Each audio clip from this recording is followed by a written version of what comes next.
औज़ुबिल्लाहि मिनश्शैतानिर्रजीम बिस्मिल्लाहिर्रहमानिर्रहीम। अल्लाह ताला ने इंसान को बेशुमार नेमतों से नवाज रखा है। अगर इंसान इन नेमतों का बदला देना चाहे तो वो किसी सूरत में भी इनका बदला नहीं दे सकता। क्यों?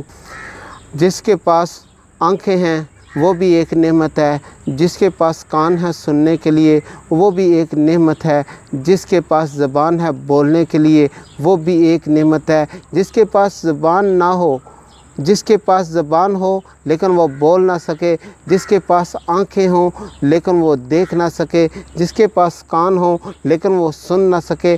आज मैं ऐसी लड़की की दास्तान, ऐसी लड़की की कहानी आपके सामने बयान करने जा रहा हूँ, जिसका नाम हेलन किलर था। हेलन किलर दुनिया की पहली नाबीना गूंगी बहरी ग्रेजुएट और 12 किताबों की मुसन्फ़ा लड़की थी, जो दुनिया में बहुत मशहूर तरीन शख्सियत थी। वो एक मोटिवेशनल स्पीकर थी। हेलन किलर की कहानी क़ुव्वत समात, गोयाई और देखने से महरूम एक बच्ची की कहानी है, जिसने अपनी मजदूरी के बावजूद ना सिर्फ आला तालीम हासिल की बल्कि अपनी हिम्मत और वलवला से दुनिया के हर इस इंसान के लिए एक मिसाल काम की, जो किसी भी चीज़ को अपनी ज़िंदगी की रुकावट समझता है, जो किसी भी चीज़ को अपनी ज़िंदगी की मजबूरी समझता है। उसने ये एक अजीम मुसन्फ़ा की कहानी है, जिसने नबीना होने के बावजूद इस दुनिया को देखा, बग़ैर समात के सुना, क़ुव्वत गोयाई के बग़ैर पूरी दुनिया में अपना पैगाम पहुंचाया। ये वो हैरत कदा है जिसके बारे में हम जितना भी जानते जाएंगे उतना ही हमारी बेयकीनी में इजाफ़ा होता जाएगा। इस लड़की का इल्म हासिल करना, इस लड़की का मुख्तलिफ़ ममालिक में सफ़र करना, इस लड़की का किताबें लिखना एक ऐसी मिसाल है, एक ऐसी अजीम मिसाल है जिसकी कोई भी तक मिसाल कायम नहीं हुई। क्यों? इस कहानी को पढ़ने का मज़ा तब आएगा जब हम चंद मिनट के लिए अपने आप को हेलन किलर की जगह पर ले रख कर ज़िंदगी का तस्वर करें। 2 साल की नन्ही जो अपने अल्फाज को पूरी तरह अदा नहीं कर पाती थी, इसकी आवाज़ सल्ब कर ली गई। जब दुनिया को देखने का वक्त आया तो उसकी बैनाई जाती रही और वो दुनिया की आवाज़ों से लज़्ज़त उठाना चाहती थी, तो उसकी जो क़ुव्वत समात थी वो भी ख़त्म होगी। हेलन किलर की ज़िंदगी का आगाज़ हर तरफ अंधेरे से हुआ। हेलन किलर 27 जून 1880 को अमेरिकी रियासत अलबाता के एक कस्बे में पैदा हुई। पैदा होने वाली हेलन किलर आम बच्चियों जैसी थी, वो नॉर्मल थी। लेकिन जब उसकी उम्र 19 माह की हुई तो एक ऐसी बीमारी ने उसको आ लिया कि वो क़ुव्वत समात खो बैठी, क़ुव्वत गोयाई खो बैठी और क़ुव्वत बसारत भी खो बैठी। जब उसकी उम्र 6 साल हुई तो उसके वालिदैन बहुत ज़्यादा परेशान हुए कि अब वो अपनी बच्ची को तालीम कैसे दिलवाएंगे, किससे दिलवाएंगे, कौन है जो हमारी बच्ची को तालीम दे। उसी दौरान टेलीफ़ोन का जो मौजूद है ग्राहम बेल, वो उनके वालिदैन को मिलता है और उनकी रहनुमाई करता है। उन्हें कहता है कि अगर आप अपनी बच्ची को तालीम दिलवाना चाहते हैं तो आप फ़लाँ स्कूल में चले जाएं, वो ख़ास बच्चों के लिए स्कूल है। वहाँ जाते हैं तो वहाँ का जो डायरेक्टर है वो उनकी मुलाकात एक ऐसी टीचर से कराता है, जो टीचर इस बात को कबूल कर लेती है कि वो हेलन को तालीम देगी। वो चैलेंज को कबूल करती है कि वो हेलन को तालीम देगी, लेकिन इसके लिए उसको 1 साल उसके घर में रहना पड़ेगा।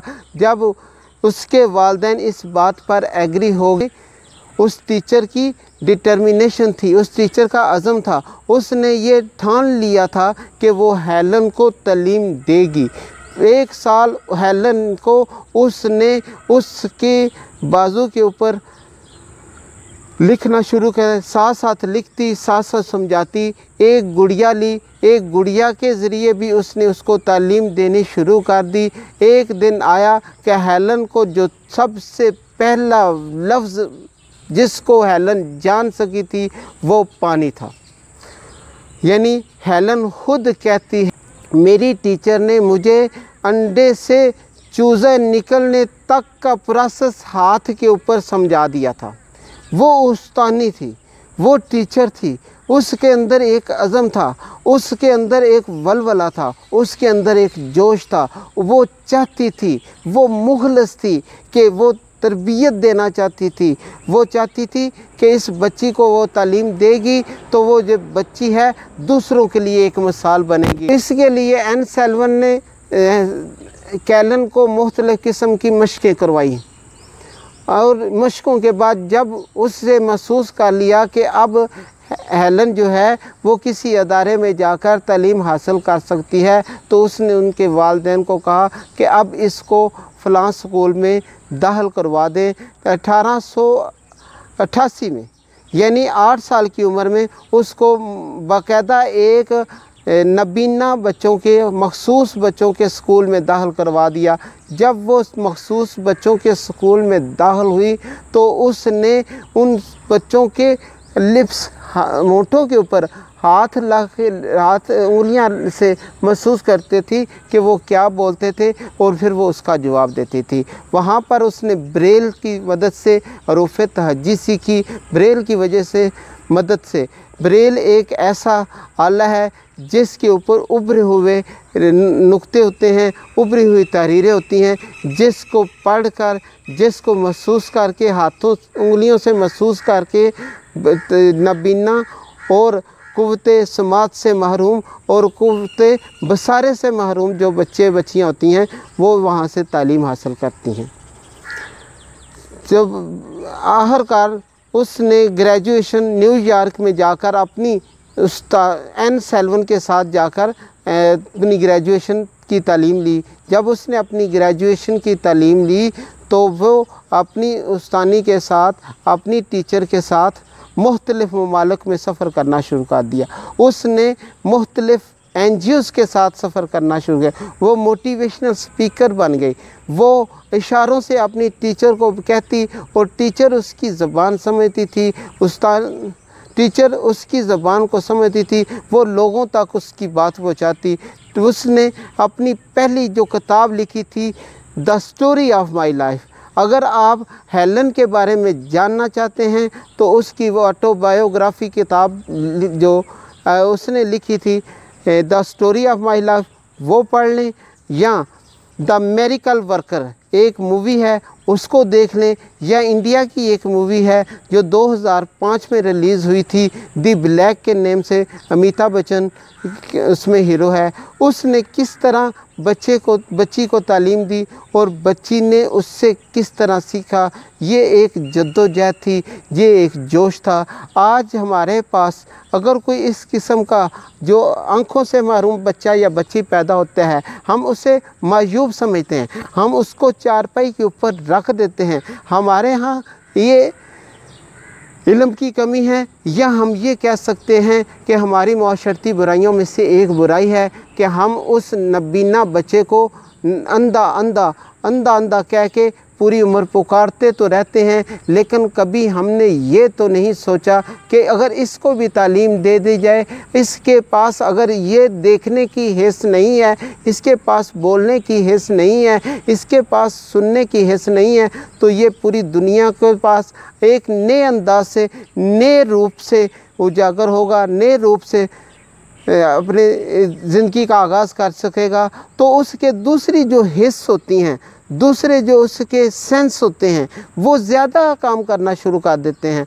अगर हम अपने बच्चों को जो इस तरह के अब नॉर्मल बच्चे काउंट करते हैं उनको तालीम देंगे तो अपने माशरे में उनको साथ बैठा सकते हैं, उनको अपने माशरे में दूसरे बच्चों के साथ मुकाबला करवा सकते हैं। अभी भी हमारे मुल्क में एक ऐसी एम्बेसडर थी जिसका नाम सैमा सलीम है। इम्तहान CSS का इम्तहान पास किया, और ना सिर्फ उसने CSS का इम्तहान पास किया बल्कि अपनी मर्ज़ी की जॉब ली। तो उसके अंदर भी एक डिटर्मिनेशन था। अगर आप हेलन केलर की इस कहानी से इम्प्रेस होते हैं तो आप इसको आप दूसरों तक पैगाम को पहुँचाएं कि जिनके बच्चे अब नॉर्मल पैदा होते हैं, जो उनको चारपाई के ऊपर ही रख कर बोल चुके थे, वो सिसक कर इस दुनिया से तो जान दे देते हैं मगर वो अपनी महरूमी को साथ ले जाते हैं। हेलन केलर अपनी किताब में लिखती है कि मेरी ज़िंदगी का खुशगवार और ख़ूबसूरत दिन वो था जिस दिन मेरी ज़िंदगी में मेरी टीचर एन सेल्वन आई। वो एक और जगह पे लिखती है कि मेरी ज़िंदगी फूल परिंदे और खुशी के साथ है, फूल परिंदे और खुशी के साथ है। तो अपनी ज़िंदगी में इनकलाब लाने के लिए अगर आपके पास कोई अल्लाह ताला की नेमत नहीं है तो उसको छोड़ दें। जैसा है, जैसे की बुनियाद पर आप काम का आगाज़ करें तो आप भी बुलंदियां हासिल कर सकते हैं, आप भी वो मुकाम हासिल कर सकते हैं। आपके पास तो अल्लाह ताला की दी हुई वो तमाम नेमतें मौजूद हैं जिसके ज़रिए आप आसानी से इल्म हासिल कर सकते हैं। अगर आप इनमें से किसी एक से महरूम होते तो फिर आप ख्याल करते कि किस तरह आपने इस दुनिया में ज़िंदगी गुजारनी थी। अगर आपको ये वीडियो अच्छी लगी है तो आप इसको लाइक कर दें और इसको शेयर कर दें और मेरे चैनल को सब्सक्राइब कर दें।